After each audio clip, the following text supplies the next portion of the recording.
Ассалаумағалейкум. Тыңдаңыз. Мына бір әдемі сөз. Теңізде бар тереңдік, бұлақта жоқ дейді. Бұлақта бар тазалық, теңізде жоқ дейді. Біреуі тереңдігімен құнды, біреуі тазалығымен құнды. Ал енді керісінше алып қарасақ, біреуіне тереңдік жетіспейді, біреуіне тазалық жетіспейді. Біркем дүние бұл табиғаттағы. Ал енді адамда да сондай. Кейбір адамдар бар енді, түр-тұлғасы келіскен, өте сұлу, сондай бір керемет жан. Сыртынан қарасаң, бірақ жан дүниесі өте нашар, мінезі өте нашар. Ал біреулер бар, түріне қарасаң ұсқынсыз, түріне қарасаң қорқасың, бірақ жан дүниесі өте сұлу адам. Сөйлессең сөйлескің келе береді. Бір адамдар өте бай, мыңғырған малы, мыңғырған дүниесі бар, бірақ бір перзентке зар. Ал біреу бар, оншақты баласы бар, бірақ байлыққа зар. Демек біркем дүние. Біреу тілге шешен, ақтарылып жатыр аузында, а біреу мылқау. Біреу көзі туғаннан соқыр, ал біреу көзі болса да кереметті көрмейді. Негізі біз адам баласы көрмейміз ғой, өзімізде бар нәрсені көрмейміз, өзімізде жоқты ғана көреді екенбіз.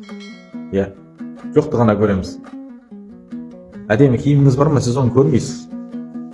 Өзіңізде жоқ киімді көресіз. Біз сондаймыз, адам баласы. Бізге ештеңе жетпейді. Дүние деген нәрсе, қажеттілік деген нәрсе мүлдем жетпейді. Себебі пайғамбарымыздың кезінде де пайғамбарымыз саллаллаху алейхи уассалам бір кісіден сұраған екен, егер де саған дейді, бүкіл дүниенің байлығын берсе Алла тағала дейді, бүкіл нәрсе сенің құзырыңда болса саған жетер ме еді деген ғой. Сөзді әлгі кісі ойланбастан жоқ жетпейтін еді деген. Сөзді пайғамбарымыз саллаллаху алейхи уассалам айтқан екен, егер де сен жетеді деген кезде мен саған сенбес едім деген екен.